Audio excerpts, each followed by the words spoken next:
కలకలం రేపిన అఫ్జల్గంజ్ కాల్పుల కేసులో పోలీసులు దర్యాప్తు ముమ్మరం చేశారు. 10 ప్రత్యేక బృందాలతో హైదరాబాద్ సహా రాయ్పూర్, బీహార్తో పాటు అనుమానిత ప్రాంతాల్లో పోలీసులు గాలింపు కొనసాగుతోంది. కాల్పులు జరిపింది బీహార్కు చెందిన అమిత్ కుమార్ ముఠాగా పోలీసులు గుర్తించినట్లు సమాచారం.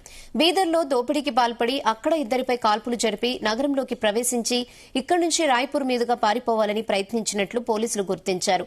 దొంగలు హైదరాబాద్కు ఎలా చేరుకున్నారనే అంశంపై పోలీసులు దృష్టి సారించారు. కాల్పులు జరిపిన ముఠా బీహార్ పారిపోయిందా అనే కోణంలోనూ పోలీసులు విచారణ జరుపుతున్నారు. ముఠాలో ప్రధానంగా అమిత్ కుమార్ కీలకంగా ఉన్నట్లు, అతనిపై బీహార్లో దోపిడీ, దొంగతనం వంటి పలు కేసులు ఉన్నట్లు గుర్తించారు. సీసీఎస్, టాస్క్ ఫోర్స్, శాంతి భద్రతల విభాగం పోలీసులు నిందితుల కోసం వేట కొనసాగిస్తున్నారు. బీహార్ పోలీసులను సంప్రదించిన నగర పోలీసు ఉన్నతాధికారులు అమిత్ కుమార్ నేరాల చిట్టా గురించి ఇప్పటికే తెలుసుకున్నట్లు సమాచారం.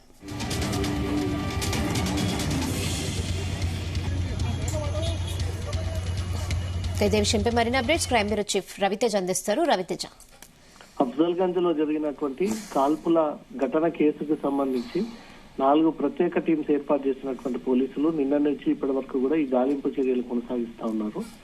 ఈ కాల్పులు జరిపిన తర్వాత వారు రోడ్డుపై పరుగులు తీస్తున్నటువంటి సీసీటీవీ ఫుటేజ్ కూడా పోలీసులకు లభించింది. అక్కడి నుంచి ఒక ఆటో సహాయం తీసుకొని ఆటో ద్వారా ఎగ్జిబిషన్ నాంపల్లి నుమాయిష్ వరకు చేరుకుని అక్కడి నుంచి ఈ ఆటో కనిపించకుండా పోయింది.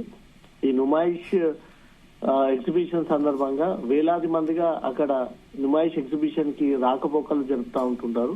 10ల సంఖ్యలో ఈ ఆటోలంతా కూడా రోడ్డు పైన ప్రయాణికుల కోసం నిలిపివేస్తూ ఉంటారు. కాబట్టి అదే క్రమంలో ఈ అఫ్జల్గంజ్ నుంచి నాంపల్లి వైపు ఈ ఆటో వెళ్లినటువంటి రూట్ మ్యాప్ ని కూడా గుర్తించి అన్ని సీసీటీవీ కెమెరాల్లో కూడా ఈ ఆటోని పరిశీలించారు. అది ఎగ్జిబిషన్ నాంపల్లి వరకే చేరుకొని అక్కడి నుంచి ఈ ఆటో ఎటువైపుగా వెళ్ళింది, ఏ ఆటోలో వెళ్లారంటే అక్కడి వరకు మాత్రమే ఈ రూట్ మ్యాప్ లభించింది. నాంపల్లి రైల్వే స్టేషన్ కి అత్యంత దగ్గర ప్రాంతంలో వీళ్ళు కనిపించి మళ్ళీ మాయమైపోయారంటే ట్రైన్ మార్గం ద్వారానే వీళ్ళు తప్పించుకొని ఇతర రాష్ట్రానికి వెళ్లిపోయి ఉండవచ్చు అనేది మాత్రం పోలీసులు భావిస్తా ఉన్నారు. ల్యాండ్ ఆర్డర్ పోలీసులు, టాస్క్ ఫోర్స్, దాంతోపాటు క్రైమ్ పోలీసులు అందరూ కూడా సీసీటీవీ కెమెరాలు, టెక్నికల్ ఎవిడెన్స్ అంతా కూడా సేకరించి వీళ్ళు ఎటువైపు పారిపోయారనే దానిపై మాత్రం ఇంకా వర్కౌట్ కొనసాగిస్తా ఉన్నారు. ఇప్పటికే దీంట్లో ఉన్నటువంటి ప్రధాన నిందితుడు అజిత్ కుమార్ గా పోలీసులు గుర్తించారు. ఇతను బీదర్ లో రాష్ట్రంలో అనేక కేసుల్లో మోస్ట్ వాంటెడ్ గా ఉండడం, అనేక దోపిడీ దొంగతనాల కేసులో కూడా ప్రధాన ముద్దాయిగా ఉండడము, అతని ట్రాక్ రికార్డు, అతని క్రిమినల్ రికార్డు అంతా కూడా హైదరాబాద్ పోలీసులు అక్కడి బీదర్ పోలీసుల నుంచి కూడా స్వాధీనం పరుచుకొని గతంలో ఇంకెక్కడైనా హైదరాబాద్ లో ఇతను ఈ చోరీలు చేసినటువంటి ఇష్యూ దాంట్లో ఇన్వాల్వ్ అయి ఉన్నాడనే ఒక కోణంలో కూడా హైదరాబాద్ పోలీసులు ఒక పక్క ఇద్దరి నిందితులకు సంబంధించి వివరాలు సేకరిస్తా ఉన్నారు. వీళ్ళు ఎటు పారిపోయారు, వాళ్ళని ఎలాగైనా పట్టుకోవాలి అంటూ మాత్రం పోలీసులు వారి గాలింపు చర్యలు కొనసాగిస్తా ఉన్నారు. నిన్న నుంచి ఇప్పటి వరకు కూడా వీళ్ళ ఆచూకీ లభ్యం అవ్వలేదు. వాళ్ళ చేతిలో 90 లక్షలతో కూడినటువంటి ఏటీఎం క్యాష్ బాక్స్ కూడా అలాగే క్యారీ చేసి ఆ డబ్బులన్నీ కూడా బ్యాగ్ లో పెట్టుకొని నిన్న నుంచి ఇప్పటి వరకు కూడా తిరుగుతూ ఉన్నారు. ఇది బీదర్ లో ఎస్బీఐ ఏటీఎం లో ఫిల్ చేయాల్సినటువంటి డబ్బుల నోట్ల కట్టల్ని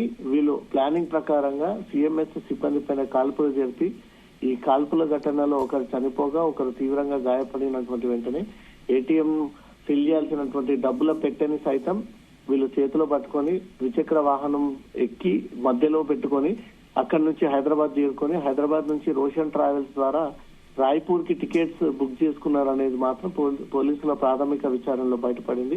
ఆ తర్వాత రోషన్ ట్రావెల్స్ కి చెందినటువంటి ఏజెంట్స్ పైన కాల్పులు జరిపి అక్కడి నుంచి మళ్ళీ తిరిగి నాంపల్లి నుమాయిష్ వైపు వెళ్లి అక్కడి నుంచి తిరిగి మాయమైపోయారు అనేది మాత్రమే పోలీసులు ఇప్పటి వరకు జరిగినటువంటి ప్రాథమిక విచారణ.